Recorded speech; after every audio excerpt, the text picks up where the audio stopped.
Ya en esta ocasión va a presentar Giancarlo y Victoria. Bueno, nosotros nos agrupamos la fundación de DSG Duchen, que pertenezco yo, Cristiane, y la agrupación Duchen Chile, que pertenece Josefina y Jessica. ¿Ya? Bueno, les queremos dar las gracias primero a ustedes por participar de esta charla. Este es el primer ciclo, nos quedarían 2 de este ciclo y ya luego vamos a comunicar el segundo ciclo, que también son otras 5 charlas. Ya cada una hay un tema significativo para la enfermedad de Duchenne.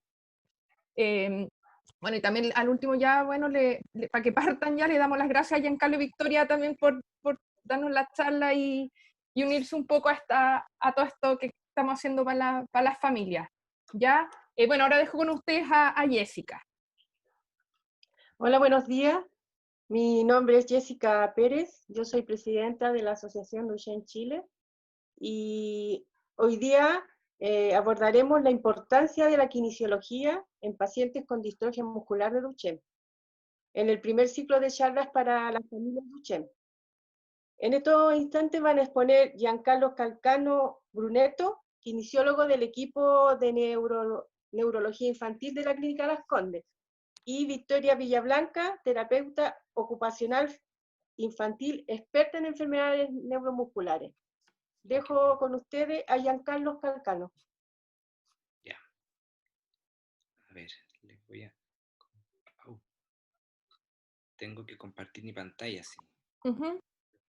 Pero alguien tiene que dejarme hacerlo. Que dice el anfitrión inhabilitó la función. Ahí sí. Inténtalo ahora. Ahora sí.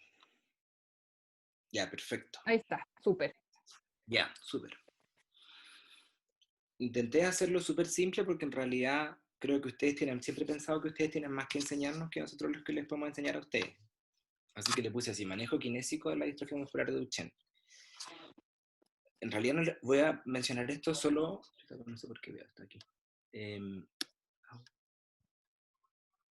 que probablemente ustedes lo manejan mejor que yo, pero bueno, sabemos que es una enfermedad ligada al cromosoma X, que principalmente afecta a hombres. Sin embargo, hay algunas mujeres que tienen una debilidad que se llaman como las portadoras de XP21 y que son hereditarias, que sabemos que las principales características que tiene la enfermedad, o la condición en realidad, son esta debilidad muscular axial, que para nosotros axial es todo lo más cerca del eje, y proximal lo que está más próximo al eje, las contracturas y este concepto de pseudohipertrofia, que es como que los músculos parecieran que son, o sea, los segmentos son grandes, pero en realidad no es que el músculo sea grande, sino que solo es tejido fibroso y graso que está metido ahí. Sabemos que es progresiva y que tiene alteraciones en más de un sistema porque la distrofina se expresa en varios sistemas. ¿Ya?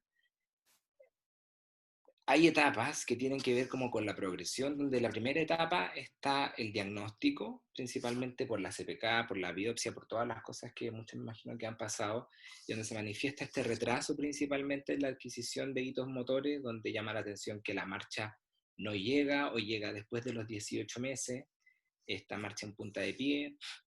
Después viene una etapa donde se caracteriza como esta pérdida de habilidades motoras o como que es más lenta, y donde aparece esta forma característica de pararse del piso como escalando sobre sí mismo, donde vemos que está la dificultad para saltar. Después viene la parte donde empieza a disminuir la capacidad de marchar y empiezan a aparecer las contracturas, donde empieza a aparecer mucho más el uso de algún tipo de forma de desplazamiento como la silla o alguna cosa para poder desplazarnos con más libertad. Y de ahí ya vienen las etapas más difíciles, que son donde estamos prácticamente tiempo completo en silla o intradomiciliario al final.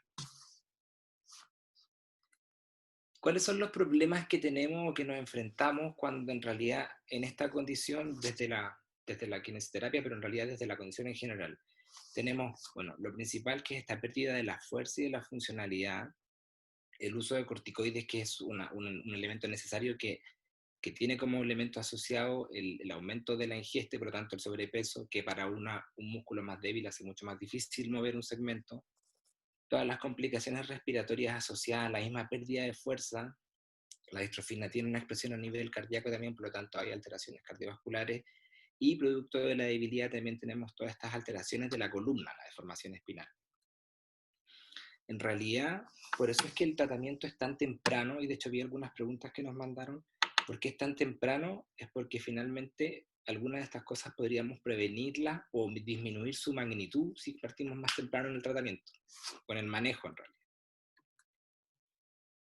Bueno, este monito de aquí, en ensombrecido, está donde se localiza principalmente la debilidad, que es lo que nosotros llamamos como proximal y axial. No sé si logran ver el mouse. Y este gráfico de acá representan, no sé si alguna vez les han explicado esto de la fuerza, que nosotros por lo general las medimos de forma manual, que es como entre el 0, que es la incapacidad para para activar un músculo, y el 5, que es la capacidad para vencer fuerza máxima contra una resistencia manual, siendo el 3 la capacidad para vencer la gravedad, por ejemplo, para flexionar el codo, para estirar la rodilla. Entonces, si ustedes se fijan, aquí arriba están los músculos de un grupo de 18 niños, acá están los músculos de las extremidades superiores, de los brazos, dicho de alguna forma. Y si ustedes se fijan, los músculos, la mayor cantidad de fuerza está entre 3 y 4, o sea, sin embargo, y a lo más proximal, los valores están más tirados hacia el medio, como hacia el 3, 4, mientras que en los músculos más distales, que son más cerca de las manos, tenemos valores mucho más grandes. Lo mismo pasa con las extremidades inferiores, con las piernas, que tienen que soportar más peso. La debilidad, o sea, los valores más cercanos al 0 o al menos del 3, están hacia las partes más proximales, las caderas, y los músculos más fuertes se encuentran hacia las partes más distales, hacia los pies, hacia los tobillos. ¿Ya? Por lo tanto, tenemos este patrón que es característico, que los músculos distales son más fuertes que los proximales y que los brazos son más fuertes que las piernas. ¿Hay alguna influencia en las contracturas? Un músculo, de hecho en las escalas funcionales, cuando una persona no logra completar el rango de movimiento que exige la escala para obtener el puntaje máximo, por una contractura se califica como si tuviera un puntaje menor, porque la contractura no permite que el músculo se exprese en su máxima expresión, valga la redundancia. ¿Qué pasa con las contracturas al mismo tiempo?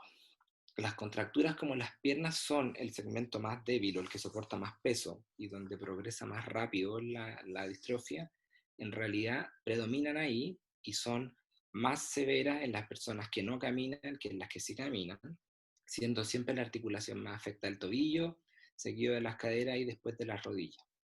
Y como vamos a ver, les voy a mostrar, son consecuencias en realidad no tan solo del no uso, sino que hay un proceso patológico en esta condición donde normalmente hay un ciclo que cuando uno hace actividad física hay microrupturas musculares que en el caso de la distrofia ese proceso reparativo está inefectivo y se reemplaza por tejido graso y fibroso.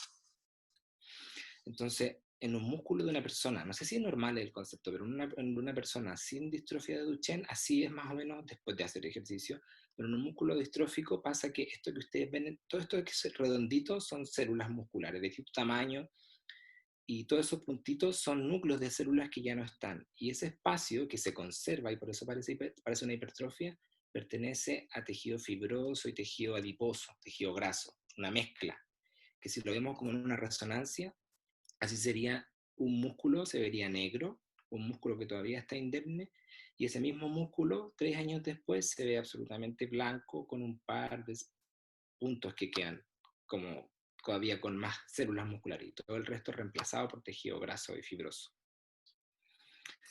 Entonces, ¿por qué son malas las contracturas? Y en realidad esta idea pues la usamos también para otras charlas de otras enfermedades neuromusculares. ¿Por qué son malas? Porque las contracturas me permiten un poco jugar con la estabilidad de mi cuerpo. Esta, que es un ejemplo deportivo, donde está, por ejemplo, un esgrimista intentando, o sea, manteniendo una base, una posición súper estable, porque su base, que está dada por sus pies, es súper amplia. Si no tuviera la flexibilidad, este otro sujeto que está enfrentándose con una base más chiquitita, si no tuviera la flexibilidad de sus articulaciones, no podría hacer que su centro de gravedad caiga dentro de la base. Y eso haría que se caiga. Y si no se cae, el costo de los músculos para poder mantener esa posición con esta base, con este peso fuera de la base, es súper alto, que no es lo que tenemos en la distrofia muscular de Duchenne. Por lo tanto, ¿por qué son malas las contracturas? Porque no nos permiten jugar a estos cambios de posición para que sean menos el costo energético. Por eso somos tan insistentes con las contracturas. Por lo tanto, como el tratamiento kinésico como tal, por eso está tan orientado hacia la elongación muscular, hacia la evitación de deformidades, porque la deformidad es una estructura estructurada y por lo tanto no permite movimiento, no permite esas compensaciones que son necesarias. La actividad física regular, porque necesitamos que haya un desgaste, o sea, un evitar el sobrepeso y encima mantener las articulaciones móviles. Tenemos eventos respiratorios asociados a lo que cualquier niño o cualquier persona se enfrenta, pero además conociendo que tenemos debilidad de la musculatura, pero además un concepto que me gustaría igual destacarlo, que es reforzamiento muscular, no fortalecimiento, sino que reforzamiento, y que tiene que ver como con la pérdida de la simetría. Todos tenemos un lado de nuestro cuerpo que es dominante y por lo tanto es el que más usamos. Cuando tenemos una condición que se caracteriza por tener más debilidad, que la debilidad progresa relativamente simétrica, pero tengo un lado de mi cuerpo que se está como usando más que el otro, a veces los kinesiólogos somos como súper insistentes en reforzar o insistir en el uso del lado que no estamos usando, porque el lado que no uso se empieza a contracturar más y empieza a deformarme. Pero ese es el único concepto, por eso el refuerzo este concepto de reforzamiento, no es fortalecimiento. Les voy a explicar después por qué no fortalecimiento, sino que es reforzamiento, es usar con función, sin carga, que ese lado que no estoy usando, o que esa extremidad que no estoy usando, incluirla de alguna forma en la actividad. Bueno, entonces ante eso tenemos algunos segmentos, algunas partes del cuerpo que son claves para esta alineación y para poder jugar con esta migración del centro de gravedad, con estas posiciones que son menos costosas en realidad, y que son la columna vertebral, las caderas, porque cualquier persona que pasa muchas horas sentadas tiende a cortarse sus músculos de las caderas, la parrilla costal, porque cualquiera de nosotros cuando hace actividad física o cuando tiene la necesidad de respirar más profundo, necesita que sus costillas se muevan más, y la articulación de tobillo, porque todos ustedes han visto que la marcha en punta es una característica de esta condición. Entonces, ¿por qué la articulación de la cadera? Porque hay un músculo que se llama iliosoas, o en realidad el psoas más que todo, que va desde la columna lumbar hacia el fémur. Por lo tanto, cuando este músculo está muchas horas al día en una posición acortada, que sería cuando yo estoy sentado, cuando yo intento estirarlo, que es ponerme de pie, va a intentar acercar los extremos, es como un elástico, que si está corto va a intentar llevar el extremo que puede mover hacia el que no se puede mover. Entonces va a intentar, como las piernas van a estar fijas cuando yo me paro, va a intentar llevar la columna hacia adelante. Y por eso aparece este aumento de la lordosis lumbar o esta hiperlordosis lumbar. También está asociado un poco a la debilidad abdominal, pero mucho del aumento de la lordosis tiene que ver con esta gran cantidad de horas que pasamos en la silla. La otra vez daba el ejemplo que cuando era chico, mi mamá de un momento para otro empezó a dejar de usar, cuando yo era chico, las mujeres usaban siempre tacos súper altos. Y como que solo las señoras que eran mayores usaban tacos bajitos. Y mi mamá de un minuto, cuando dejó de trabajar, empezó a usar zapatos bajos. Y yo me acuerdo que se quejaba todo el día que le dolían como los talones. Claro, y ahora entiendo, porque tanto tiempo, tantas horas al día andar con zapatos altos, al intentar, sus músculos ya estaban acostumbrados a una longitud y estaban acortados en esa posición. Entonces, al andar con zapatos bajos, sus músculos de las pantorrillas estaban acortados. Bueno, imagínense a alguien que está 10, 12 horas al día sentado con las caderas en 90 grados y estos músculos se empiezan a acortar en esa posición. Por lo tanto, estirarlos, además de doloroso, genera que la columna se vaya hacia adelante y aparezca esta lordosis, este aumento de la lordosis. ¿Qué pasa con esto, con la alineación de la columna? Bueno, en realidad, por eso somos tan insistentes con esto y probablemente ahí la Victoria nos va a ayudar con algunas estrategias de alinear la columna en todos los planos, porque el esqueleto, nosotros cuando vemos estos esqueletos armados en las tiendas y todo, si se fijan, están sostenidos por alambres y cosas, o sea, la estructura de huesos no se mantiene sola sobre sí, necesita que los músculos, en este caso de las personas vivas, le den la dirección y la forma. De hecho, los huesos, cuando uno los ve huesos en vivo, tienen como deformaciones que se las dieron la forma en que los músculos tiraban sobre ellos. Entonces, por eso cuando tenemos debilidad es tan importante esto de estar alineado en todos los planos, estar alineado en este plano y hacia adelante, hacia atrás, para que mi columna esté estable, porque una columna estable hace que mis músculos tengan la misma posibilidad de contraerse o de elongarse a este lado como a este lado. No así, donde por ejemplo acá tengo músculos que están acortados a un lado y elongados al otro lado. Por eso es tan importante y por eso insistimos tanto en la simetría, mantener el equilibrio, de que siempre estemos como con la misma cantidad de rango para un lado y para el otro lado. Sin importar que tengamos un lado dominante, como les decía, pero que tengamos la misma cantidad de movimiento para un lado y para el otro lado.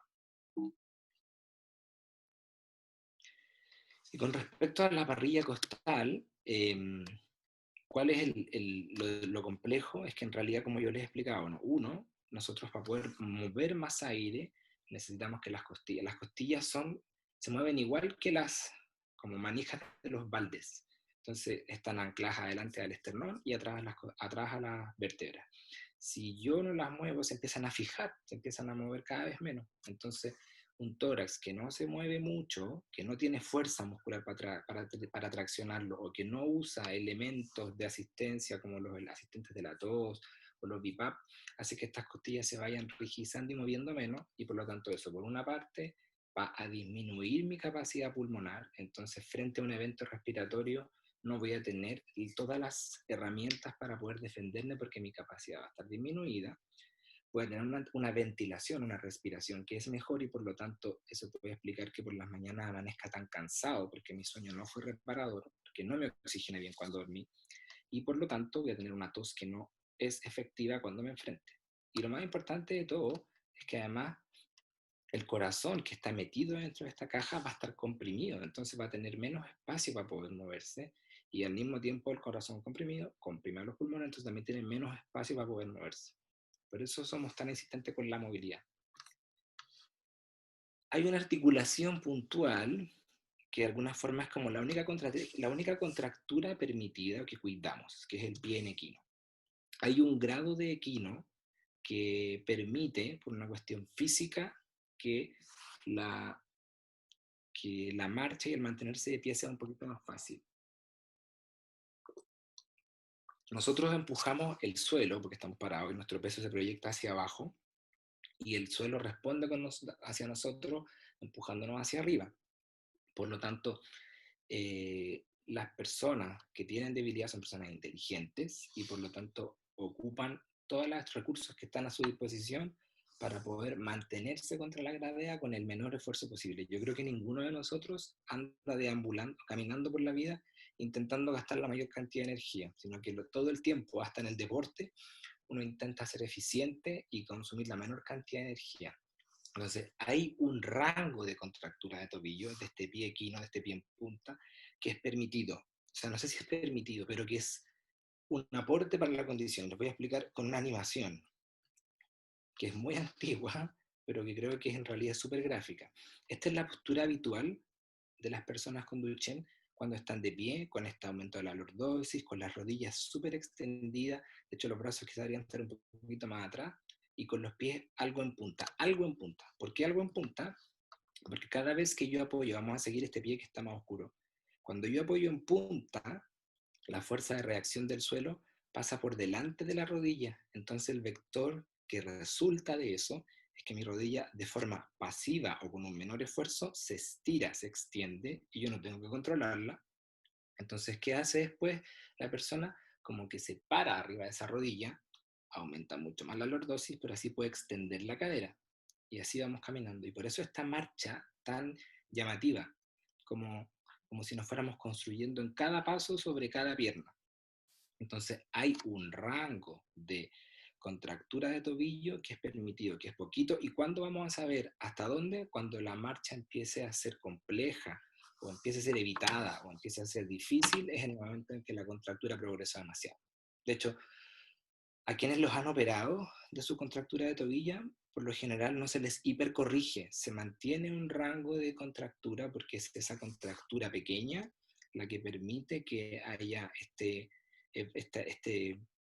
como facilitación de la extensión de la cadera y de la rodilla, y así podamos mantenernos de pie y caminar.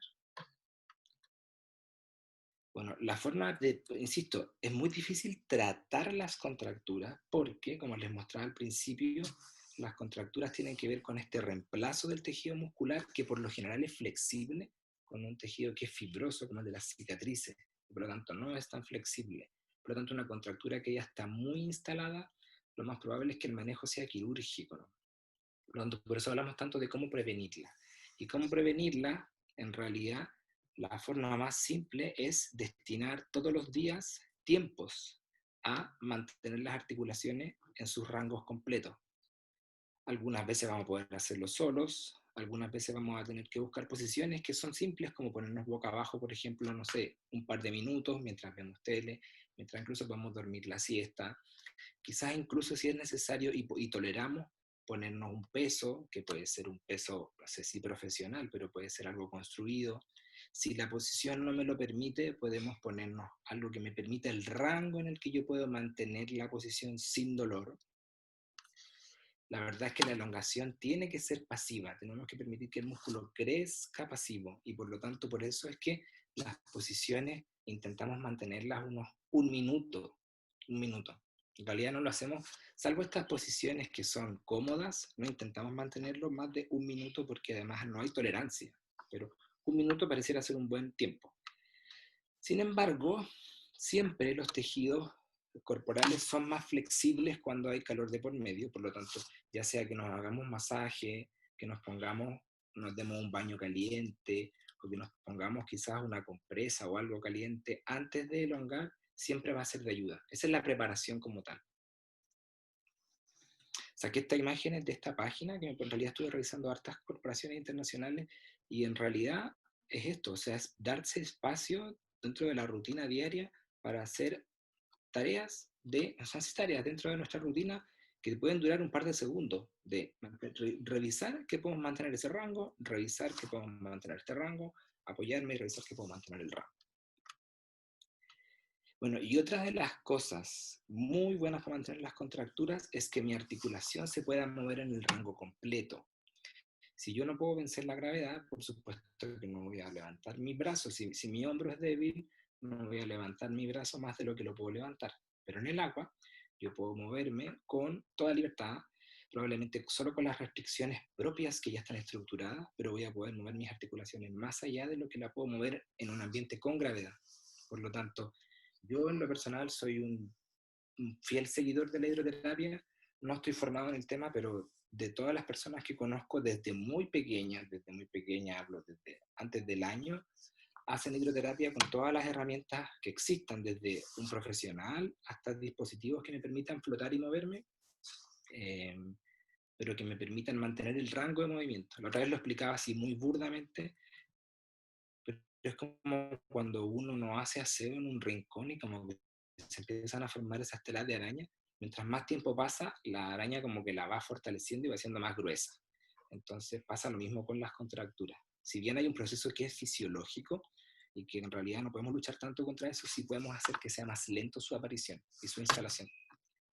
Y lo otro importante, que también lo mencioné en otra charla, es esto, que si tengo una articulación que está constantemente estresada, como mantenerme en esta posición muchas horas al día, quizás es bueno destinar un rato en el que yo pueda, quizás si yo me acuesto boca arriba con las piernas estiradas, se va a repetir esto mismo. Entonces, una buena estrategia puede ser poner los pies hacia arriba o poner los pies doblados, buscar momentos para que también las articulaciones se descansen, porque las articulaciones duelen, las articulaciones tienen caras, así como que están diseñadas para articular una con otra. Cuando yo las fuerzo a moverse más allá de esos rangos, llegan a zonas en las que no están preparadas para contactar. Y eso es doloroso. Por lo tanto, es bueno darnos un espacio cómodo para poder descansar esas articulaciones, desestresarlas un poco. Y todo el equipamiento que usamos, que ahí en realidad nos pueden ayudar mucho, son muy experticia total las fisiatras y mucho más probablemente nos puede orientar la victoria, son ya sea para mantener la alineación, para darle descanso a las articulaciones, porque por ejemplo una de las ventajas de la OTP es que hace que solo por su vector y por su estructura, la rodilla tenga que gastar, el cuádriceps por los músculos extensores de rodilla tienen que gastar menos fuerza en mantener la rodilla extendida. A veces sirven para eso, otras veces nos sirven para asistir la movilidad articular, son dispositivos que soportan parte del peso, y otras veces nos permiten dar una independencia. O sea, no nos podemos olvidar que más nos hemos dado cuenta en este tiempo de la pandemia es la socialización, cuánto la necesitamos. Por lo tanto, es importante considerar el equipamiento, cuánto nos entrega de socialización. ¿Qué pasa con el ejercicio físico? Que es como el gran conflicto en las enfermedades neuromusculares y en el Duchenne como tal. El ejercicio físico tiene que estar orientado a mantener la función, buscar estrategias para que la función que yo puedo hacer no la pierda. Como les decía al principio, voy a reforzar y no fortalecer para conservar la simetría. Incentivamos el ejercicio que sea aeróbico y de baja carga. Cuando nos referimos a baja carga es que mueva su segmento corporal o las cosas que el niño habitualmente levanta, si juega con una pelota, si juega con una cosa que pesa 1 kilo, pero no vamos a fortalecerlo. En ese sentido creo que, quienes tienen la alternativa de acceder a hidroterapia creo que es la mejor alternativa. Quienes tienen alguna forma, como una bicicleta o algo que les permita hacer algo así, creo que es bueno. Y sí es súper importante respetar la fatiga. Recordemos que la distrofina se expresa también a nivel cardiovascular, pero además para una persona con Duchenne moverse es mucho más desgastante que para una persona sin Duchenne. Por lo tanto, es importante respetar esa sensación de fatiga y dar tiempo de descanso. ¿Por qué no fortalecimiento? Aquí en realidad les voy a dar una lata muy cortita con respecto a cómo funciona un poco la fisiopatología del Duchenne. Esto es la membrana de una célula muscular. Acá afuera hay colágeno, que es lo que veíamos que estaba como todo lleno, que esa biopsia que se veía llena de tejido fibroso, es este colágeno que crece, y todo esto es la membrana donde hay un conjunto de proteínas, y hay un conjunto de proteínas que se conectan como un eje desde afuera, pasando por toda esta, hasta acá dentro de la célula. Esta es la parte de afuera de la célula y esta es la parte de adentro de la célula. En el Duchenne, esta proteína, que es la distrofina, y de ahí viene el nombre de la condición, no está. Y cuando el músculo se somete a carga, cuando un músculo habitualmente, un músculo con distrofina se somete a carga, pasa que el ejercicio en realidad hace que haya un poco de ruptura de sarcolema, muy pequeño, y eso hace que el músculo crezca. Pero cuando no tenemos la distrofina, nos pasa que este sarcolema, la ruptura es mayor y por lo tanto ingresa tanto calcio que eso produce necrosis, que es muerte de la célula. Por lo tanto hace eso que el músculo disminuya de tamaño, que el músculo aparezca debilidad. En un proceso, en un músculo que sí tiene distrofina, este proceso que es pequeño incentiva a la regeneración y al crecimiento del músculo. Pero en el caso del Duchenne tenemos este recambio por un tejido fibroso y tejido adiposo y no hay regeneración y empieza a ganar el recambio y a desaparecer la regeneración. Por eso no incentivamos el fortalecimiento. Por eso en realidad nadie hace fortalecimiento. La kinesiología respiratoria, que no es mi área de especialidad, sí muchas personas, y en realidad recomiendo que hagan ejercicios respiratorios desde temprano, ya sea desde ejercicios dirigidos manualmente hasta el uso de dispositivos que permitan manejar volúmenes grandes para poder mantener esa movilidad torácica y todos los dispositivos que sean de asistencia respiratoria. No estoy tan seguro del uso de entrenamiento en musculatura respiratoria, pero sí del uso de dispositivos que mantengan la función respiratoria, sobre todo la movilidad respiratoria y esta higiene o el clearance respiratorio. Por lo tanto, en realidad la terapia kinésica como tal, si yo tuviera que decirlo, yo creo que regularmente atiendo a muy pocos pacientes, a muy pocas personas con Duchenne o con enfermedades neuromusculares en general. ¿Por qué? Porque siento que, dado que uno forma una pauta de cosas, la mayoría de las cosas las hacen en su vida cotidiana. Es súper aburrido hacer algo todos los días, igual. Por lo tanto, creo que el desafío más grande es que sea ingeniosa, que tengamos claro cuál es el principio, pero que eso nos permita que no nos establezca en una estructura. No debe ser rutinaria por lo mismo esto de que hayan alternativas distintas y que no cada vez que el niño nos vaya a ver o que tenga la rutina con sus papás o con quien sea que lo haga, sea como el momento de la tortura. Sin embargo, tiene que haber tiene que ser estricta, tiene que ser diario, porque en realidad, como les decía, el tratamiento principalmente está orientado a prevenir. Tiene que tener un tiempo limitado, por lo tanto tiene que durar, no sé, 20, 30 minutos, tiene que tener un tiempo que sea limitado y que sepamos que ese tiempo es específico para eso, y tiene que tener un objetivo funcional, tiene que tener un beneficio para el niño, es decir, a lo mejor esto lo estamos haciendo para que podamos ver tele más cómodo cuando estamos de guatita, tiene que tener un tiempo limitado para que, o sea, tiene que tener un objetivo como vamos a poder esto para poder levantar los brazos, no lo sé. Y bueno, como les decía, en realidad los mantenemos mucho activos, o sea, creo que es importante mantenerse activo porque para cualquier persona el sobrepeso es un problema con todas las cosas asociadas, pero sabiendo que una persona que es débil, mover más peso es mucho más difícil. Solo 2 diapositivas para hablarles acerca de las evaluaciones funcionales, que en realidad hoy día con todo lo que está a disposición en el mercado hay tanta como tanta ansiedad al respecto. Hoy día hay 2 escalas principales para evaluar función en distrofia muscular de Duchenne, que es la escala de la North Star, que es una escala inglesa que en realidad que está traducida al español y que evalúa hitos funcionales estandarizados, pero que en realidad está diseñada para niños de 3,5 años, 3,5 para arriba. Pero en realidad, bueno, antes de esa edad estamos evaluando como maniobras puntuales, que son desde desplazamiento de 10 metros, corre o camina, cuánto se demora en pararse del piso y cuánto se demora subir y bajar 4 escalones de 15 centímetros y cómo lo hace. Y la otra escala es esta escala que apareció, que generó un grupo europeo que tiene que ver con el rendimiento de las extremidades superiores. Y que en realidad yo, lo personal, estoy muy agradecido que haya aparecido una escala así, porque la mayoría de las escalas solo considera el progreso o el comportamiento de las personas que podían caminar. Y hoy día esto permite evaluar el funcionamiento, el progreso, el avance o el éxito de una terapia en personas que están en silla de ruedas en gran parte del tiempo y que ya no tienen la marcha como una estrategia, como una opción de desplazamiento principal. Por lo tanto, solo como comentarios de la evaluación funcional es que son herramientas estandarizadas. Y ahí me gustaría hacer un poco también de hincapié en qué pasa si yo no puedo acceder a estas herramientas de evaluación. Bueno, yo puedo crear una evaluación para mí solo, es decir, voy a medir yo o a mi hijo o a mi paciente, si no tengo acceso a estas evaluaciones, vamos a crear algo. ¿Qué vamos a medir? ¿Cuánto nos demoramos en pararnos desde el suelo hoy? Y lo vamos a mirar en 3 semanas, en un mes, en 6 meses. Voy a medir, por ejemplo, cuánto me demoro en hacer tareas. Puedo diseñar tareas, lo importante es que yo mida esa misma tarea en el futuro. Lo importante de las herramientas es que nos permiten dar un seguimiento y por lo tanto podemos evaluar efectividad o progreso. Y como les decía, lo que me gusta de esta otra escala de evaluación es que considera a los niños en silla de ruedas. Eso, quiero dejar espacio para todas las preguntas que tengan. Yo creo que mejor sigamos con Victoria y de ahí hacemos las preguntas, ¿o no? ¿Les parece mejor? Me parece perfecto. O hacemos yo creo que ahí igual pueden surgir preguntas entre los dos y Giancarlo igual también puedes participar en ambas preguntas, yo creo que sería mejor, ¿cierto?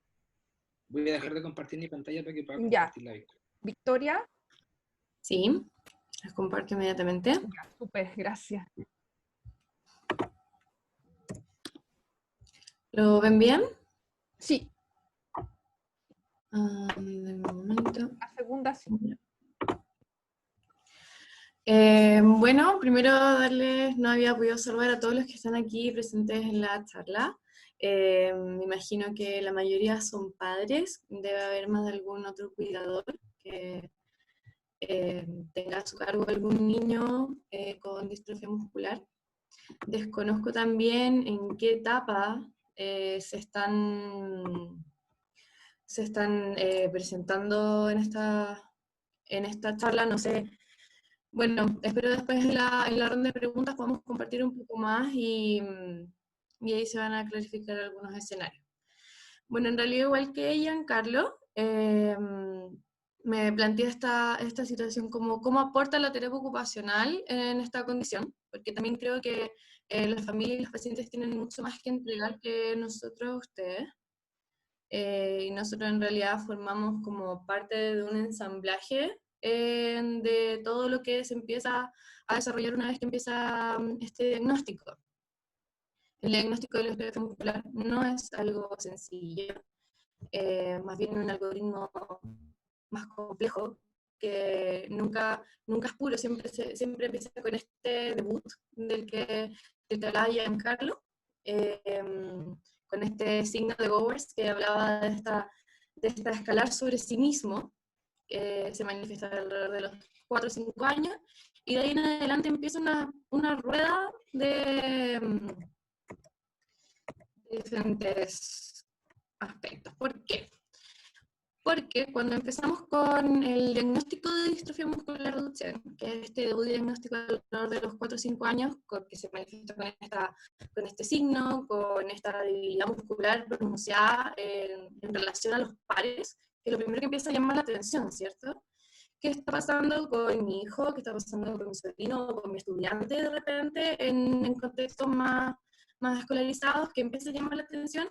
Porque un niño no se puede desempeñar de manera efectiva como lo están haciendo sus compañeros. Y empieza este debut diagnóstico de la condición. Victoria, un segundito. Sorry que te moleste, pero no se escucha muy bien tu audio. Pensé que era mi computador, pero estoy preguntando y no, parece que no sé, pero es como, se escucha A ver, más o menos, no sé si... a ver, escucha, antes lo probamos. Sí, no, a ti te escuchamos bien. Ahora, por ejemplo, bien. De repente, ¿Me escuchan bien? ahora sí, ahora sí. Ya. ¿Desde Sigamos. dónde? Ya, bueno. Como estábamos hablando antes, empieza esta rueda, por eso lo quise graficar de forma, porque una cosa lleva a la otra en Duchenne, en esta condición. Empieza este debut diagnóstico en que empieza a llamar la atención en distintos contextos de por qué este niño no se desempeña de manera efectiva como lo están haciendo sus padres, alrededor de los 4 o 5 años, y empieza esta rueda sanitaria, de tratamiento farmacológico, visita de especialistas. Esta visita a los doctores se transforma en una rutina, se incluye dentro de la vida cotidiana tanto de las familias como el niño, y también una serie de cuidados médicos que, como habrán visto en otras charlas anteriores y como también queda por ver, son cuidados cardiorrespiratorios, del sistema esquelético, son una serie de cuidados médicos que requieren las personas con distrofia muscular. También está la situación educativa de un niño con distrofia muscular, ya que en este sistema educativo están los círculos sociales, que son las amistades del niño, que tienen un rol fundamental en la autoestima, en el desarrollo intelectual, y por eso también es tan importante tener esta mirada como de ensamblaje cuando uno interviene desde la terapia ocupacional.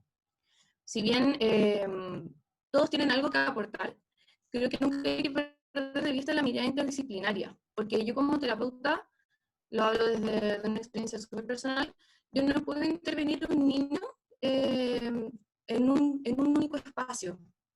Yo sí me puedo encargar de diferentes aspectos o etapas. Por ejemplo, yo sí decido evaluar un niño con Duchenne y me hago cargo de su lado ortésico, igual tengo que evaluar cómo le va a influir este uso de la órtesis en el colegio, en sus espacios sociales, en sus actividades de vida cotidiana, o si tiempo libre, actividades de interés, no sé, por ejemplo, ver televisión, jugar fútbol, eh, diferentes actividades que a un niño le puede interesar y que van a interferir mis acciones en su vida cotidiana. Victoria, También si, por sorry, ejemplo, pero de verdad se escucha mal. Parece que es tus audífonos, porque te mueve bien y de repente te mueves para allá y no se escucha estoy casi sin nada. audífono. Ay, Estoy sin audífono. qué raro. A Bueno, ver. ya. Que de repente bien y de repente ¿Y te si perdemos te ponía mucho. audífono? ¿O casi como Ya, como el este? Sorry, de ya verdad. no se preocupen, quiero que se escuche súper bien. Voy a Sí, buscar audífonos. claro, por Espera. eso te interrumpo, pero no era la idea. No se preocupen. Si quieren, mientras tanto, pueden ir levantando preguntas mientras busco el audífono o cambio de Sí, computadora. tranqui. Ya, Busca denme un minuto. tranqui. Sí, preferimos esperar un poquito y se escuche bien.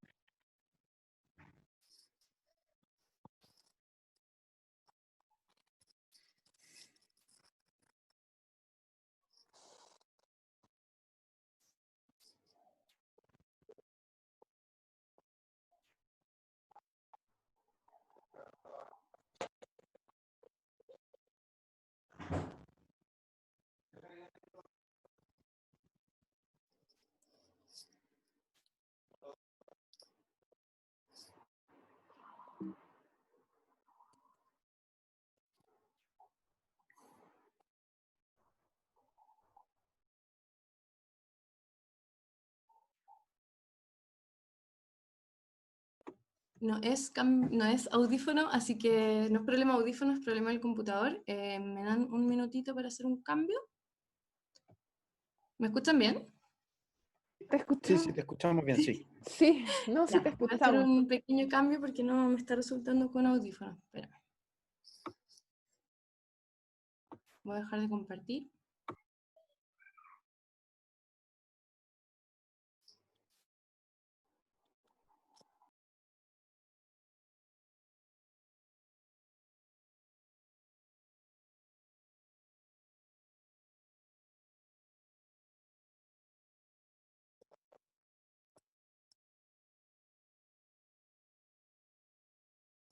De inicio más tardío o de manifestación más tardía de sus síntomas, pero en realidad perjudicial para su salud, la única cosa que podría ser perjudicial, y ahí a lo mejor nos podrían ayudar mucho más el equipo médico, es no pesquisar alguna condición cardiológica o de otro órgano vital que esté como comprometido, porque en realidad el sistema como musculoesquelético, que incluye el sistema respiratorio como caja torácica y como músculo esquelético, se va a comportar igual como se comporta con o sin el diagnóstico. No sé si responde la pregunta así.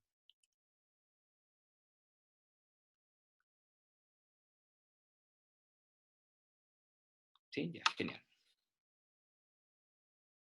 Sí, súper gracias, Giancarlo. Voy ahora, vamos a seguir con Victoria.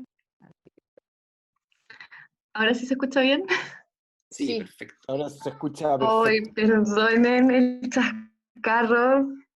no, está bien, No, y sí. además no es problema de audífonos, como que falló el audio del parlante del computador, así que no se escucha como distorsionado.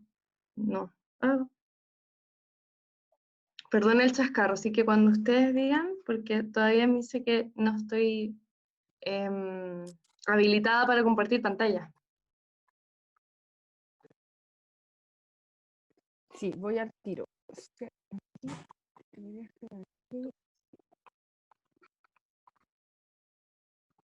Ahí, Victoria.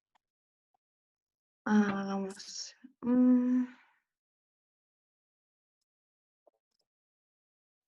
Ya. Ahí estaría. Entonces, como había partido antes, en realidad hay que pensar, o sea, los terapeutas pensamos de cómo nosotros podemos aportar, hacer la vida más fácil de tanto los pacientes como las familias y el círculo más próximo de las personas con distrofia muscular de Duchenne. Entonces, como habíamos hablado, empieza esta suerte de engranaje entre este proceso sanitario, educativo y familiar, donde se evalúa cada esfera de una persona con distrofia muscular. ¿Por qué? Porque una vez que empieza esta rueda, con este debut y diagnóstico, con este signo particular de escalarse sobre sí mismo, este signo de Gowers, que lo deben haber escuchado,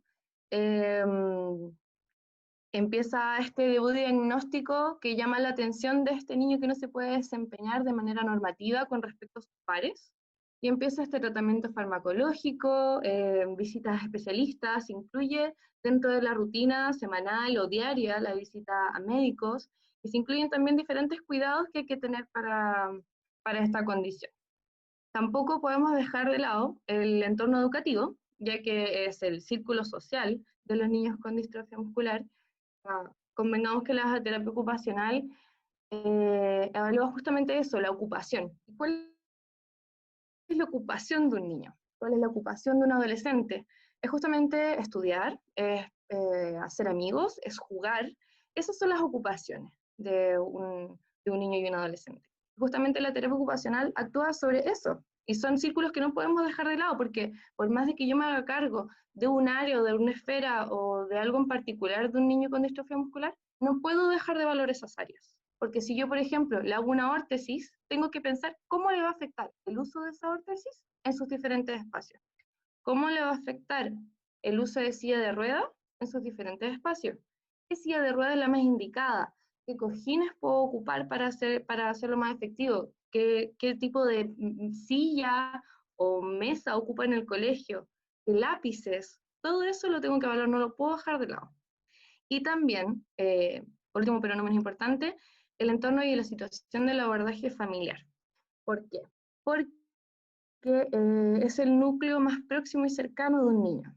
Es el modelo a seguir, es como el niño aprende a enfrentar las dificultades y justamente son los padres o los cuidadores los que le van a transmitir al niño cómo enfrentar cada etapa de esta condición, ya que esta es una condición que avanza a medida el niño va aumentando en edad y aumenta también las demandas. Aumenta las demandas familiares, o sea, ya uno no es solamente papá o mamá o cuidador, uno empieza a tener de repente funciones de enfermero, empieza a aprender diferentes técnicas que me han compartido diferentes profesionales para implementar en mi casa, y empiezan a aumentar las demandas porque yo además de ser papá, de trabajar, empiezo a tener funciones también en el cuidado de mi hijo con distrofia muscular. También es de donde el niño aprende las estrategias emocionales para lidiar con diferentes problemáticas, no sé, la frustración, eh, diferentes, no sé, discordancia con los padres con respecto a las habilidades que puedan tener o ir perdiendo. Y también evaluar el duelo en la familia, porque esta condición es un duelo permanente. Desde el diagnóstico, a lo largo de la vida de un niño con distrofia muscular, es un duelo permanente, las reevaluaciones, es un duelo permanente el enfrentarse a los diferentes retos que esta condición pueda ir presentando. Y justamente es por eso que acá hablamos de situación, abordaje y expectativas, porque también dentro de estos tres engranajes, sanitario, educativo y familiar, hay que comunicar y hacer coincidir las expectativas. Porque yo no saco nada con incluirlo en un colegio donde van a donde van a exigir que se desempeñe de igual a igual con sus pares. Para algo existen las adecuaciones curriculares. No todos los colegios lo implementan de buena forma, pero yo también tengo que estar atenta a cómo le exigen a mi hijo. También tengo que estar acorde con mi núcleo familiar, de las expectativas que tengo del progreso de la enfermedad de mi hijo. Tengo que estar de acuerdo con mi pareja, alineados con los hermanos, si es que necesito más apoyo para las atenciones y el aumento de demandas que esto pueda presentar. Y también con el equipo sanitario que lo está atendiendo. Es sumamente importante que las familias y los médicos también y los profesores estén al tanto de las expectativas y qué esperar en esta condición para ir haciendo un tratamiento acorde. Y puse esta imagen porque en realidad creo que no se puede perder nunca de vista el trabajo interdisciplinario. Yo no puedo trabajar sola como terapeuta, ni el profesor implementar sus propias estrategias, mientras el médico está haciendo un ensayo clínico o está con tratamiento corticoide. Si yo no estoy al tanto del tratamiento que está recibiendo mi usuario, o no estoy al tanto de quizá que está pasando por algún momento dificultoso en el colegio, no voy a poder implementar una buena intervención.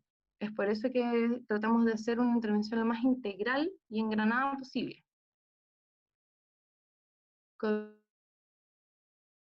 Continúo.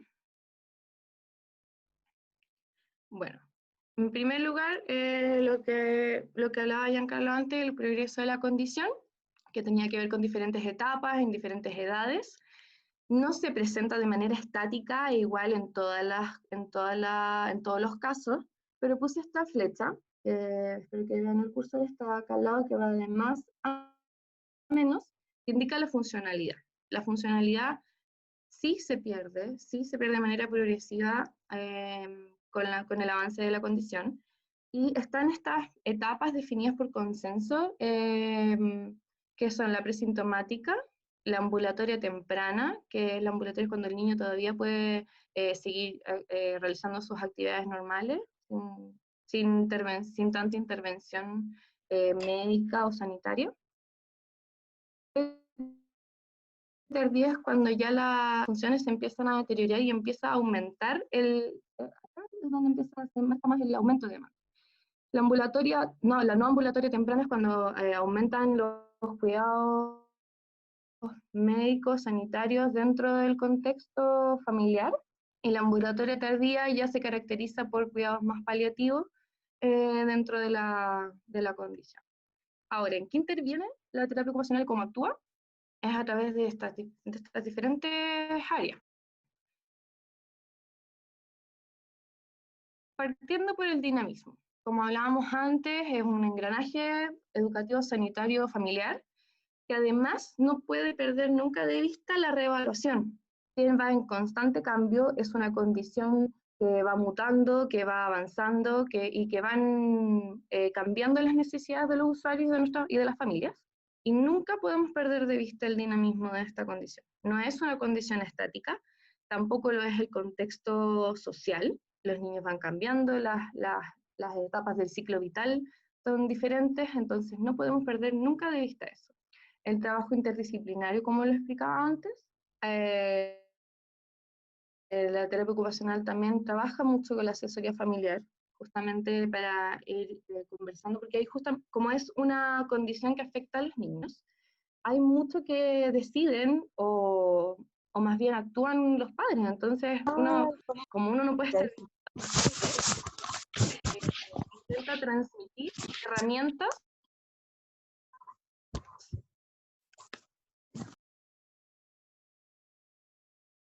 a los padres para que ellos también puedan implementar la que hay, y también para siempre fomentarla a través de diferentes herramientas que nos puedan facilitar la inclusión escolar, el juego y el ocio. Es de las principales ocupaciones de un niño y un adolescente. La prevención, que justamente después vamos a hablar cómo lo hacemos, el manejo del dolor y el ahorro de energía, que también lo mencionarlo, porque justamente un paciente con distrofia muscular se cansa más. Bien en palabras sencillas, se cansa más. Entonces siempre hay que estar generando estrategias para que pueda realizar sus actividades de la manera más eficiente y menos agotadora posible. ¿Y cómo se hace eso? A través de diferentes estrategias. El dinamismo a través de las evaluaciones permanentes de las que hablábamos, que también la señaló Giancarlo, son estas evaluaciones estandarizadas que lo que permiten es hacer este seguimiento, observar y objetivar este avance de las condiciones, y también ir reevaluando las necesidades de nuestros usuarios. El vínculo terapéutico es algo fundamental, ya que requiero conocer a mi usuario, requiero conocer a la familia que estoy tratando, requiero conocer su contexto, y eso se logra a través del vínculo terapéutico. Trabajamos también con barreras arquitectónicas, trabajamos sobre la autonomía de la independencia, inclusión escolar y el juego y ocio a través de las barreras arquitectónicas, ya que, como sabemos, muchas veces va a requerir del uso de silla de ruedas, y eso también se trabaja con diferentes, se enfrentan a diferentes barreras que pueden estar en sus entornos, en el colegio, las ramplas, la casa, el ascensor, las puertas. Entonces todo eso hay que evaluarlo. La integración sensorial, trabaja también opera también como estrategia dentro de la terapia ocupacional. La reorganización neurofuncional, que tenía que ver con el ahorro de energía también. ¿Qué es esto? Esto es algo más técnico quizá, que es justamente cuando la musculatura va perdiendo fuerza, el cuerpo y la musculatura se van reorganizando para poder realizar las actividades y cumplir con las demandas. Entonces el cuerpo va generando, como decía Giancarlo, como súper inteligentemente y de manera casi automática, el cuerpo va tratando de compensar y de equilibrar las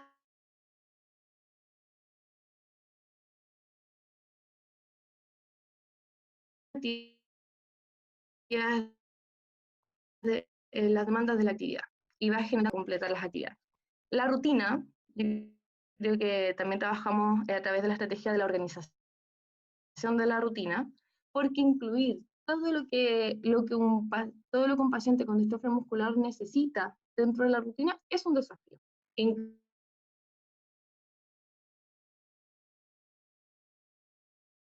la elongación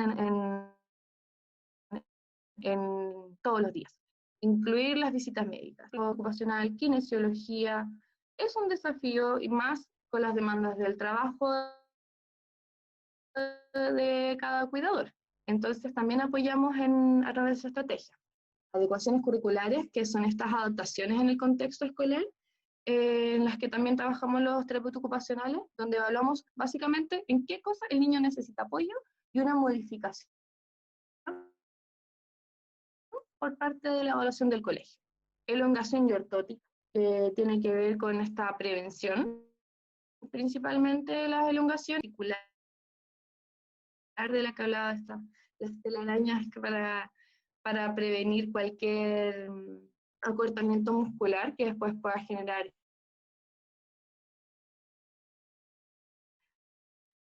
problemas multisistémicos, respiratorios, óseos, musculares que pueda tener una contractura o acortamiento.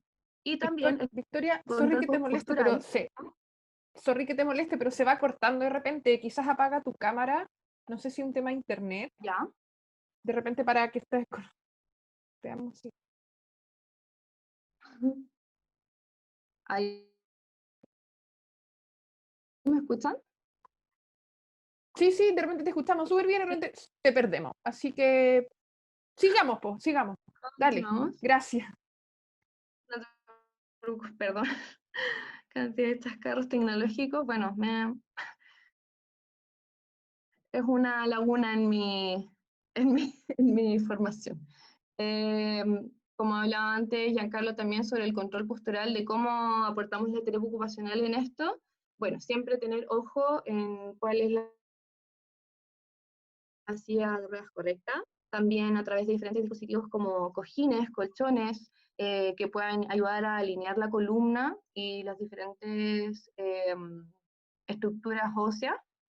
Y también porque, como decía Giancarlo, los músculos van tirando y van tensionando para poder alinear los músculos. Y en la medida que yo mantengo esa alineación, también prevengo. Y ya también lo puse más bien en orden con respecto a la etapa no ambulatoria tardía, el cuidado de la piel y también el control postural. ¿Por qué? Porque esto se relaciona directamente con el manejo del dolor y prevención de deformidades en esta etapa, porque a medida que el niño o el adolescente va perdiendo movilidad, aumentan las contracturas, aumenta la posibilidad de deformidades y puede generar dolor la movilización pasiva. Entonces, en la medida que yo elongo, alineo y mantengo un control postural y mantengo una posición ósea adecuada, puedo prevenir el dolor, puedo cooperar con la prevención de deformidades, puedo cooperar con la disminución del efecto multisistémico del que hablábamos de las deformidades. Y también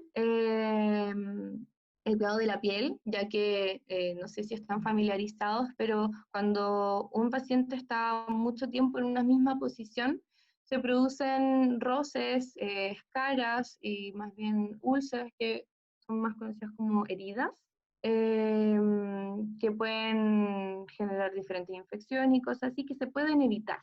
Entonces, como hablábamos antes, siempre la prevención es una excelente herramienta en todos los casos. Después, y en realidad, por último, quiero dejarles algunas notas. Importante recordar, no están solos. Si bien es una enfermedad que afecta a un porcentaje bajo de la población, hay más padres que están en la misma situación que ustedes, hay más cuidadores, hay médicos que van a estar en pro de los tratamientos y que van a buscar la mejor alternativa. Yo sé que de repente puede ser desesperanzador la falta de información que hay sobre la distrofia muscular,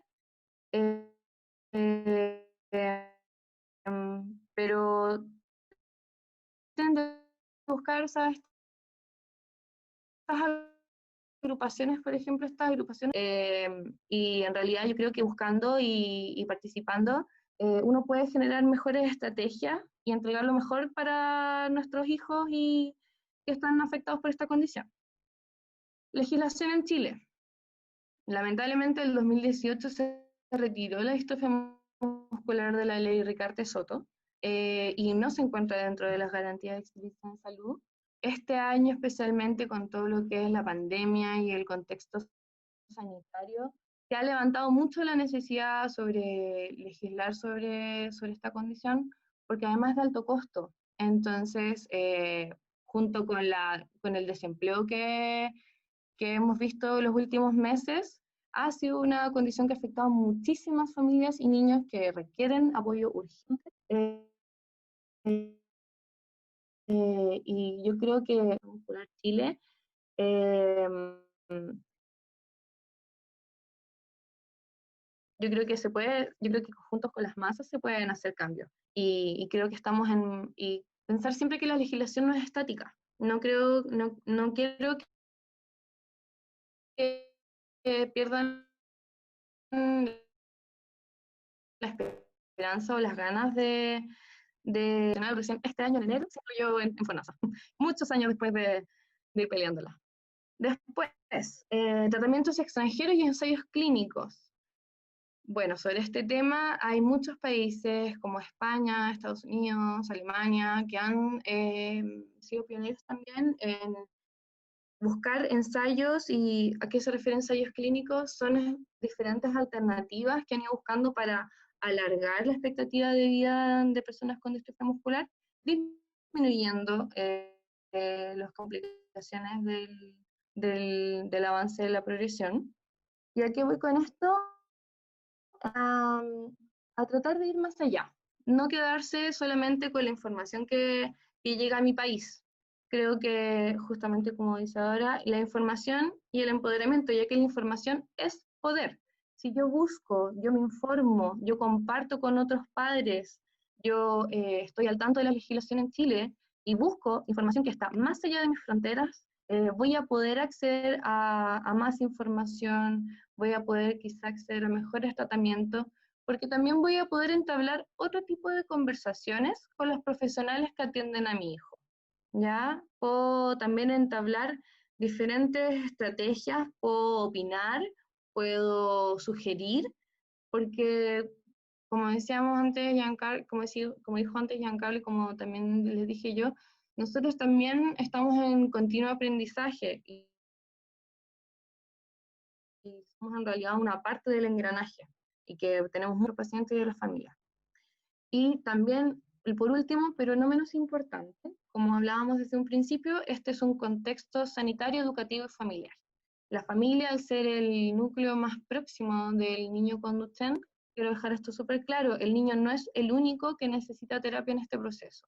Como dije antes, es un proceso en constante duelo, en constante enfrentamiento de dificultades, que va en progreso y en aumento de las demandas, y que puede ser sumamente estresante, frustrante y desesperanzador para padres y cuidadores. Y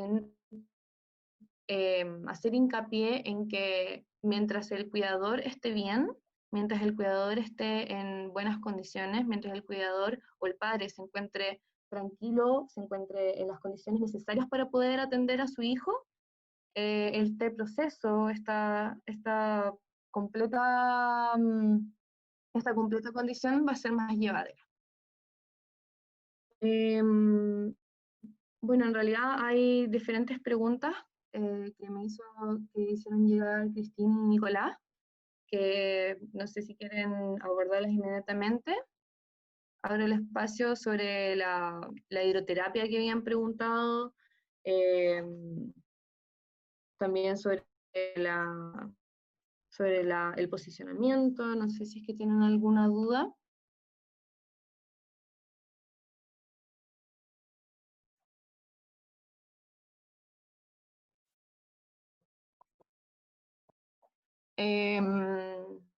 Sí, mira, yo creo que vamos a ir Es harta viendo. información. Yo siento que es harta información entre lo técnico, entre lo práctico, y así que ojalá puedan ir como ordenando un poco las preguntas, decantar un poco la información, qué es lo que necesitan.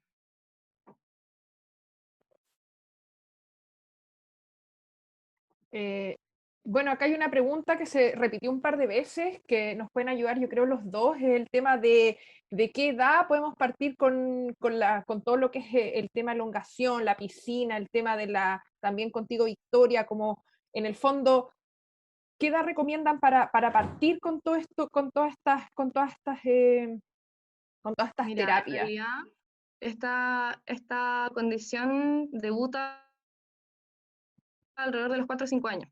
Entonces, es una edad en la que uno puede partir de manera preventiva y temprana con elongación, con hidroterapia. Preguntaban también mucho sobre los tiempos de descanso. Como bien decía Giancarlo, ante la ausencia de distrofina, cuando sobrecargo el músculo, puedo generar más daño. Entonces, en realidad hay que respetar mucho la fatiga, el cansancio. eh, hay que ir teniendo ojo mientras esto sea de manera cotidiana, porque es importante mantener esta higiene articular de manera diaria, pero sí dar espacios para que esto no se transforme en un suplicio, en un momento de tortura, que sea de manera lúdica, ingeniosa. En realidad, apenas esta condición sea diagnosticada, yo creo que es una excelente herramienta desde un principio partir con kinesioterapia, terapia ocupacional, hidroterapia, diferentes estrategias.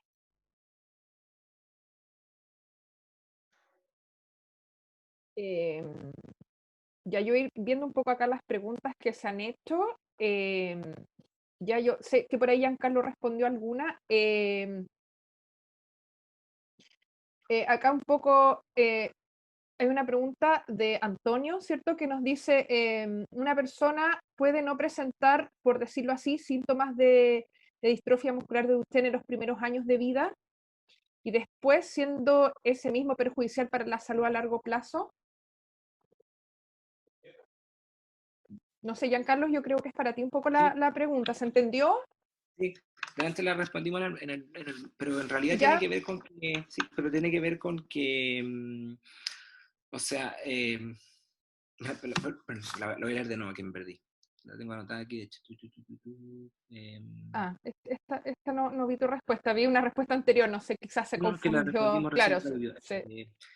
O sea, no sé si perjudicial, porque en realidad yo creo que cualquier persona, yo no soy papá todavía, pero creo que cualquier persona que ve que su hijo es más lento en el desarrollo motor lo va a incentivar.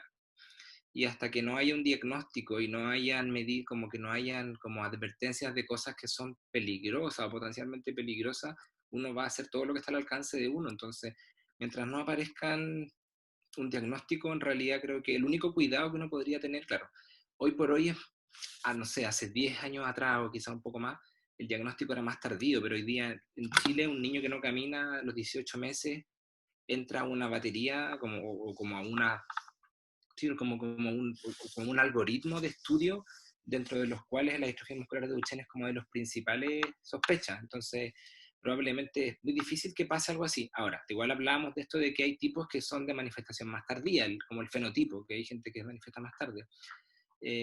¿Podría ser peligroso? No, porque en realidad ningún niño se va a entrenar, lo que va a hacer es mantener su actividad motora espontánea.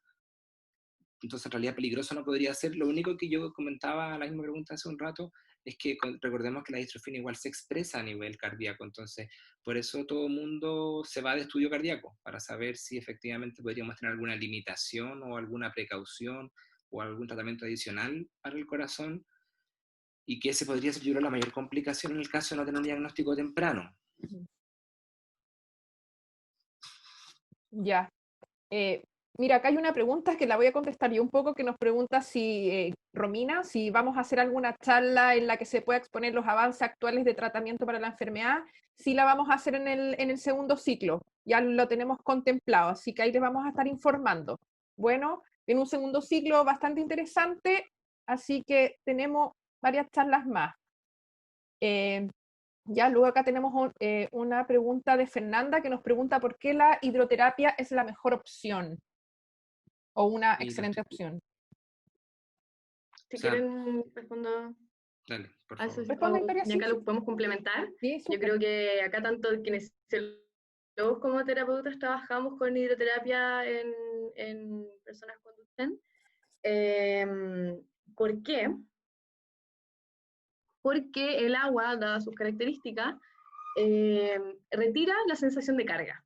Entonces, por diferentes razones, que bien lo señaló Giancarlo, por esta debilidad para moverse, por esta fatiga, por este cansancio para movilizar miembros corporales, el agua, las características del agua al retirar la sensación de carga, ayuda a ver, ¿cómo lo explico de manera bien resumida? Por diferentes puntos. Primero, porque el agua, uno del agua está la sensación de inestabilidad. Entonces yo puedo trabajar ahí con el niño, diferentes, no sé, la marcha, que justamente dado que él percibe su debilidad muscular, le puede generar temor fuera del agua. Entonces yo puedo trabajar reacciones de equilibrio y para prevenir caídas dentro del agua, dentro de un contexto seguro. También trabajamos la capacidad respiratoria, porque el niño está permanente trabajando la respiración durante el agua y que mantiene súper bien esta capacidad, como la capacidad torácica y la flexibilidad de esta caja de la parrilla costal dentro del agua. También generalmente la hidroterapia se trabaja a una temperatura agradable, la cual, como bien decía Giancarlo, cuando yo aplico calor, la musculatura es más fácil de elongarla. Entonces la musculatura del niño va a estar más permeable a elongar, va a ser más fácil, va a ser más indoloro.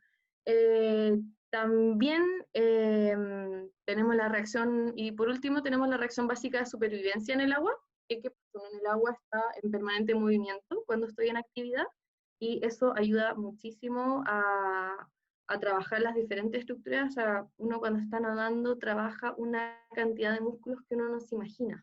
Entonces, en realidad, tener al niño en constante movimiento, sin carga, sin gravedad, y de manera lúdica, porque además trabajamos con la motivación siempre, es una excelente herramienta. Por eso la hidroterapia es una excelente y es una de las mejores herramientas para patologías neuromusculares y inducción.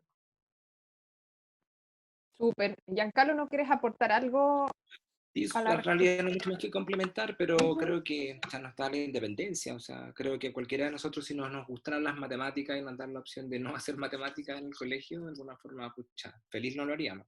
Entonces, si me puedo meter en un lugar en el agua, en el que me puedo mover con total libertad, creo que, o sea, uno, tiene todos estos beneficios que mencionábamos, pero dos, y me permite moverme, me permite sentirme totalmente funcional. Creo que eso no tiene precio. Y de hecho creo que eso un poco responde a la otra pregunta que viene después de alguien que dice como que recomendar para alguien mayor en silla de ruedas. Bueno, Claro, claramente siento que es importante esto que les decía de los descansos articulares, sobre todo porque en realidad, lo mencionó la Victoria igual, que hay muchas horas de carga en posiciones que dañan la piel, sobrecargan las articulaciones, generan dolor. Entonces creo que los cambios de posición, como ponernos a lo mejor acostados, de guata, de lado, de espalda, lo que sea, pero darle descanso a los distintos segmentos por un lado. Pero lo otro creo que sí, insisto, que la hidroterapia es como la mejor alternativa. Y a lo mejor, pucha, no quiero desmerecer a los terapeutas de hidroterapia, yo no lo soy, pero no tiene quizás por qué ser o no tiene que tener una regularidad de ir a terapia con alguien. Quizás puedo adaptar alguna cosa en mi casa para yo meterme al agua y generar algún dispositivo que me permita cierta flotabilidad en los segmentos que no puedo manejar y así tener independencia. Justamente, eso es como la idea también de la terapia ocupacional, de traspasar y de asesorar a familiares y cuidadores para implementar herramientas y estrategias en el día a día. Sobre la piscina, quería comentar algo para las personas. Sé que hay gente de Chile y también de otros países, pero en el caso de las personas que se están atendiendo en Chile y que asisten o tienen algún tipo de atención en la Fundación Teletón, por favor, hablen con sus médicos y atrévanse a solicitarle piscina neuromuscular, recuerden que la relación con los distintos profesionales que tratan a nuestros hijos, médicos, kinesiólogos, terapeutas ocupacionales, toda la gama de profesionales, las relaciones no son ellos mandan, nosotros decimos, perdón, nosotros obedecemos. No es ellos mandan, sino que todas las relaciones, todas las decisiones tienen que ser conversadas, dialogadas, negociadas y tomadas conjuntamente, y tomadas de forma conjunta. Por lo tanto, si ustedes van a la Fundación Teletón, menciono la Fundación Teletón porque tiene una piscina neuromuscular muy buena, no por ningún otro motivo más. Si ustedes asisten a otro lado donde hay otra piscina, también pueden hacer lo mismo. Pero si no les han recomendado piscina y le dicen es que su hijo ya es muy grande, su hijo es muy chico, o esto o lo otro, convérsenlo, expliquen. La idea de hoy también es que ustedes puedan llevar estos mismos elementos a sus médicos tratantes y decirle, mira, lo que pasa es que nosotros hemos visto esto, estos otros, sabemos que la piscina es buena por lo otro, y creemos que va a ser bueno para nuestro hijo. Entonces es súper importante que si ustedes en algún lugar pueden tener acceso a eso, como la Fundación Teletón u otro centro de tratamiento, por favor, atrévanse a exigirlo, y atrévanse a preguntarlo. Porque nosotros no tenemos, la idea de estas charlas es que podamos ir conociendo más cosas, es que podamos ir teniendo mayores herramientas para ir decidiendo más sobre el futuro de nuestro hijo. Entonces, todas estas cosas, la idea es que ustedes las vayan conversando y negociando con sus médicos y profesionales tratantes. Súper, gracias Nicolás. Acá tenemos otra pregunta, no tengo el nombre, es un número, pero dice, ¿qué hacer para que no avance la escoliosis leve? Dice, en mi caso, mi hijo de 17 años tiene escoliosis leve, le han recomendado un corset de Thomas. ¿Es bueno que lo use? Giancarlo, no sé, ¿nos podrías responder tú La o Victoria? escoliosis tiene, o sea, la escoliosis de por sí tiene como dos orígenes. Uno es estructural, y es que las vértebras tengan, o sea, tengan una forma que es distinta, entonces hace que como la torre de Pisa como que se vaya para el lado.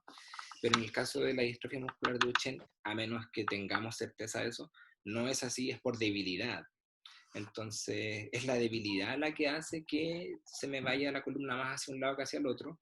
Entonces, pucha, sí, creo que usar un corset o un dispositivo que soporte mi tronco cuando yo estoy en posiciones verticales, ya sea parado o sentado, va a permitir que toda mi estructura descanse sobre eso y que mis músculos que no lo pueden controlar no se fatiguen, porque en realidad el tema es que como los músculos no son capaces de sostener esa postura, por eso el corsé cumple ese rol.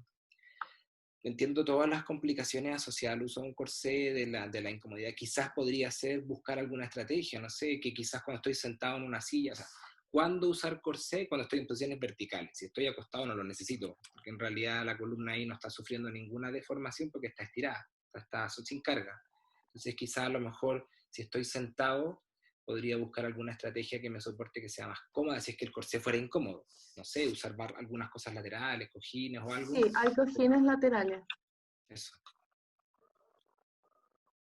Sí.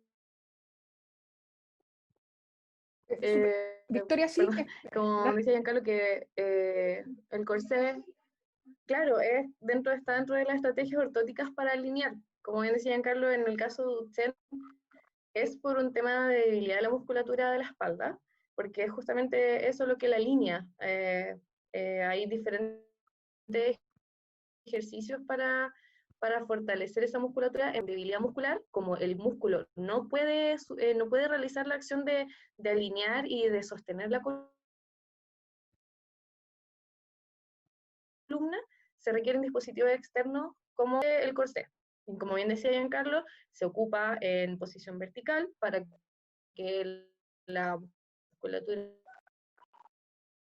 que no puede realizarlo no empiece con estrategias compensatorias, ya que el tronco es de una de las segmentos corporales que menos estrategias alternativas puede tener, a diferencia de manos y piernas, que realizan mucho más movimientos compensatorios. Pero en el caso del tronco y del tórax, de la caja torácica, es mucho más difícil y que en el caso de que le recomienden un corsé de Thomas, por supuesto que debe ser en beneficio de la funcionalidad de su hijo y que en realidad, bueno, como decía Giancarlo, sí hay estrategias y alternativas en caso de que el corsé fuera incómodo en un principio, siempre hay un periodo de acomode, siempre hay un periodo de ajuste y de acostumbramiento a estos dispositivos, pero sí, hay cojines laterales, hay diferentes colchones, hay diferentes formas de acomodar la espalda y que no requiere el corsé 24 horas. Ok, súper, gracias Victoria. Mira, volviendo un poquito al tema del agua, acá Daniela nos pregunta si es recomendable hacer los ejercicios del agua en un jacuzzi. Su hijo tiene 13 años, pero no sabe bien si comprarlo o no por el tema del tamaño también del jacuzzi.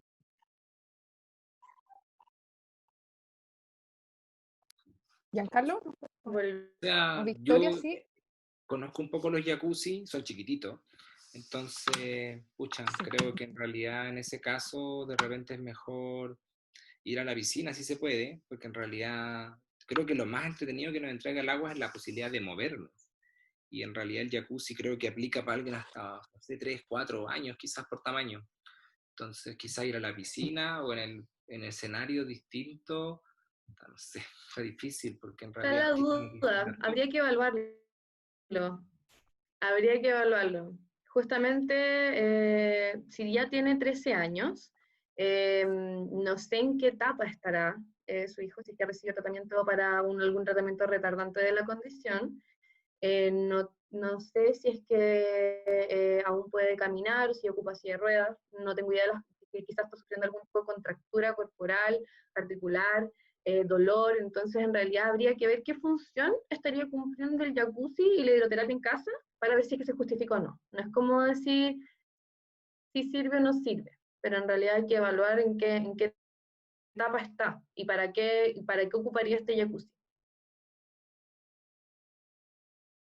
Súper, sí, se entiende. Mira, acá tenemos dos preguntas en relación al tema de la hipoterapia, de la relación el tratamiento con caballos y la enfermedad de Duchenne. No, sí, O sea, yo conozco mucha gente que hace hipoterapia, creo que es una buena terapia. Creo que es sano sí entender lo siguiente. Ninguna terapia es la solución a todo. Por lo tanto, es una alternativa más. De hecho, yo estoy formado en algunas líneas terapéuticas y debo reconocer que no sigo ninguna en particular. Como que en realidad esto creo que es un poco como cuando uno llama al gaffiter y evalúa la situación y dice, chuta, en realidad aquí hay que hacer A, B, C o D escenario. Entonces, yo creo que la hipoterapia tiene la ventaja de permitirme generar mucha inestabilidad postural necesaria, controlada, para activar los músculos. Pero a lo mejor en una persona que ya tiene un progreso importante, donde la debilidad es mayor, quizás no sería la mejor alternativa. No manejo mayores detalles, pero creo que en ese contexto pudiera ser a lo mejor más sano invertir los recursos económicos, de tiempo, emocionales y todo lo demás en una terapia que me genere mayor beneficio considerando mi estado funcional.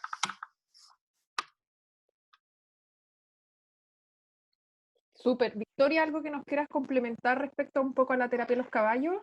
Con caballos. Sí, en realidad la hipoterapia también conozco, yo no me familiarizo directamente, pero sí conozco a otra gente que se dedica a la hipoterapia.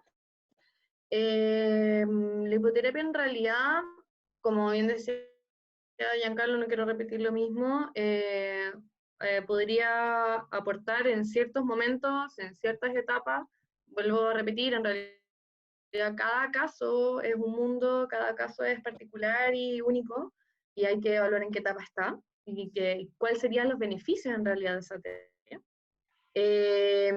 Y también no dejo de rescatar tampoco el alcance emocional y de control de impulsos también que aporta la terapia. Por ejemplo, se ocupa harto en niños con autismo, niños del trastorno del espectro autista, porque también aporta en la esfera emocional de un niño. O sea, en realidad hay que preguntarse para qué quiero este tipo de terapia, qué le podría aportar o qué objetivo quiero lograr y si es que esa terapia responde o no responde a ese objetivo. Por eso, como bien decía el Nico, en realidad hay que pensar siempre en la expectativa que yo tengo y no dejar de informarme y siempre empoderarme en realidad de las alternativas que puede tener mi hijo.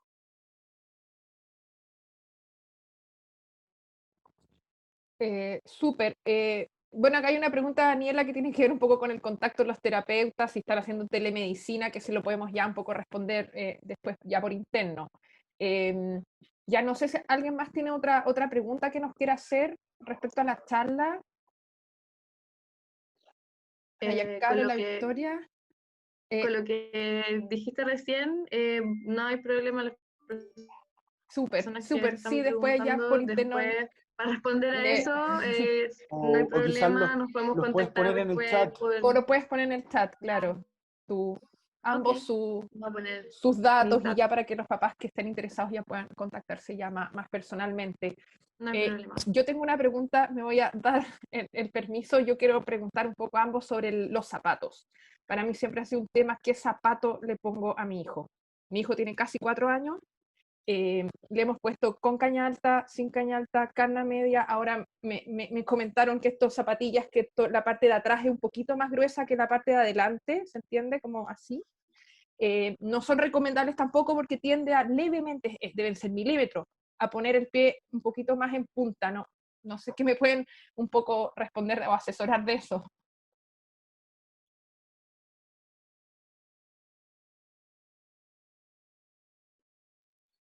Yo creo que los zapatos, o sea, yo creo, y a lo mejor, o sea, a la Victoria aquí me va a complementar probablemente porque tiene mucho más conocimiento al respecto, el zapato por definición es una órtesis. Entonces, ¿qué es importante en el zapato? Que permita que el pie se mueva, que tenga cierta flexibilidad, pero que al mismo tiempo la parte más firme del zapato sea la parte de atrás, como el contrafuerte, que le llaman como la parte que está arriba del talón. Sabemos que la debilidad es más proximal que distal, más hacia las caderas que hacia los pies. Por lo tanto, si además del zapato estoy usando una órtesis, creo que en realidad no se merita tener un zapato alto.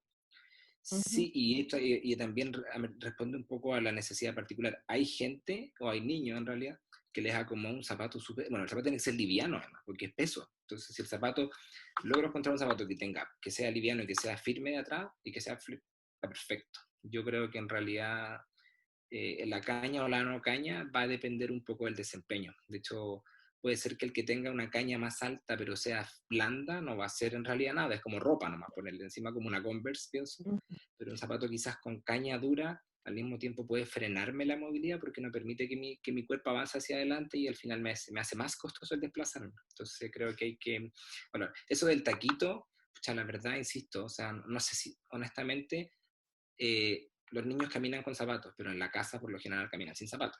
Entonces, en realidad, como que quiero un poco desmitificar esto de que elongamos solo cuando estamos elongando. El solo hecho de estar parados generamos una elongación como de las pantorrillas que es suficiente para nuestra vida cotidiana. Entonces, a lo mejor andar algunas horas al día con un zapato con un mini de taquito, no sé si va a producir un impacto significativo como en favorecer el equino. A lo mejor andar en un zapato con taco, sí, pero al mismo tiempo un zapato que tuviera un taco más alto de lo que el niño puede tolerar va a generar que se caiga porque va a favorecer tanto la flexión de rodilla que al no poder controlarla va a dejar los zapatos. De hecho, yo creo un poco en esto como que el cuerpo habla, como que los niños por lo general, me ha pasado por otras condiciones que hemos intentado, por ejemplo, y hemos aprendido. Oye, pongámosle una órtesis y en realidad el niño deja de caminar y es como a lo mejor no era la órtesis, era la órtesis la que lo estaba estorbando, entonces en realidad creo que hay que irlo mirando. Ya, o sea, depende un poco del niño. Victoria, ¿tú nos quieres o me quieres comentar algo? ¿Dices que tiene 4 años? Sí, va a cumplir 4 años y para mí zapato es un temazo. Tengo de todos y le compro de todos y hay algunos que él se cae cada rato, camina muy mal y otros se los cambia y camina muy bien. Entonces, he notado que también el zapato interfiere un poco en la forma de caminar que tiene él. Ya, el zapato me dijiste que tenías una gran cantidad de zapatos. ¿Cuáles son? O sea, habría que preguntarte, como, ¿cuáles son los zapatos con los que tú notas que caminan mejor? Al comienzo, como a los 2 años, 3 años, yo le ponía zapatos con caña alta, media caña, pero dura. Buscaba así. ¿Yo ocupo OTP? No, él solo para la noche. Como... Ya. No, solo para la noche. Y ya después noté que le molestaba y le compré un poco zapatos, zapatillas normales, de niño normal, caña baja, como estas deportivas, y y eso yo creo que le acomoda, pero luego escuché lo que les comentaba de que la gran mayoría de esas como deportivas son atrás, o sea, la planta atrás es un poco más alta, volví al zapato más plano, entonces para mí siempre hace Mira, una confusión, debo la, zap- reconocerlo. ya, la zapatilla deportiva sí, tiene un pequeño taco, pero no es un taco que genere un gran acortamiento, además la zapatilla no está puesta 24 horas. Ujú. Entonces no es un zapato que vaya a generar un acortamiento a la altura del tobillo. En realidad, ahí uno lo que trata es favorecer las actividades del niño. O sea, si yo veo que está caminando mejor con una zapatilla que le entrega un mínimo de descanso a esta posición que él va a tratar de esta posición compensatoria en punta de pies, que justamente es la que le entrega la zapatilla deportiva. No creo que sea dañina en actividades funcionales. Por ejemplo, si es que él quiere salir a caminar, quiere ir a alguna parte, si quiere salir a pasear contigo, quiere ir al colegio, no encuentro que vaya a ser dañino. Además está ocupando TP nocturna, lo que va a elongar, me imagino que ahí tendría el ojo de que en la casa no la ocupe, de realizar actividades de elongación de esta articulación. Además, como bien decía Giancarlo antes en su charla, que el tobillo recibe muchísima carga corporal durante las 24 horas y las actividades funcionales de un niño. Entonces, permitir ese descanso no es pecado por un rato. Entonces ahí uno en realidad tiene que entrar a evaluar cómo estoy favoreciendo la funcionalidad de mi hijo, y la zapatilla deportiva, siempre que no sea un taco sumamente pronunciado en relación a la punta y al talón, no es tan dañina. No te confundas claro, obviamente el taco no es lo ideal, pero no las elimines si es que facilita el desempeño de tu hijo en ciertas actividades. Más recomendado es un zapato que moldee el arco del pie de manera o plantilla, Ocupa y plantilla, sí. ojalá de caña. Porque Ocupa como bien plantilla decía, sí, y con caña plantilla alta lo recomienda. para formar el arco del pie. Sí, porque como decía Giancarlo, en realidad es una órtesis en sí misma. Ujú. Que sean más firmes en la parte del talón y del tobillo. Súper, súper. Le voy a comprar otra vez zapatos. Ok, muchas gracias. No sé, ¿alguien más tiene alguna pregunta o quiere aportar algo? ¿No? Bueno, les comento que nos quedarían 2 charlas que las vamos a ir subiendo a nuestras redes sociales, web, así que para que estén atentos en este ciclo, y ya vamos a ir comunicando ya las charlas del próximo ciclo. Bueno, así que súper bien. Bueno, vamos ya terminando entonces. Queremos dar las gracias nuevamente a Giancarlo y a Victoria por su charla, súper interesante, muy buena. La vamos a estar subiendo a los canales de YouTube, ya para que estén atentos, para que las tengan, para que puedan ahí estar escuchando de nuevo lo que más les importa. Y gracias nuevamente a la gente que participa también de estas charlas. Y nada, pues invitarlos siempre a estar atentos y a ir informándose. Josefina, ¿tú quieres decir algo? En realidad, a ustedes por la invitación. Solamente agradecer, como siempre, la disposición de todos en ayudar, y como estoy súper de acuerdo con la Victoria en el tema del empoderarse, o sea, justamente esa es la idea de las dos organizaciones, tanto de DSG como de la agrupación Ducha en Chile, es empoderar a los padres con la mayor cantidad de información para que ustedes o nosotros tengamos una posición clara de lo que queremos que ocurra en la salud de nuestros hijos. Somos los principales protagonistas, no le podemos dejar a un tercero el cuidado. Eso es mi mensaje como de mamá a mamá, o de mamá a papás. Eso es todo. Un beso. Ya, bueno, muchas gracias.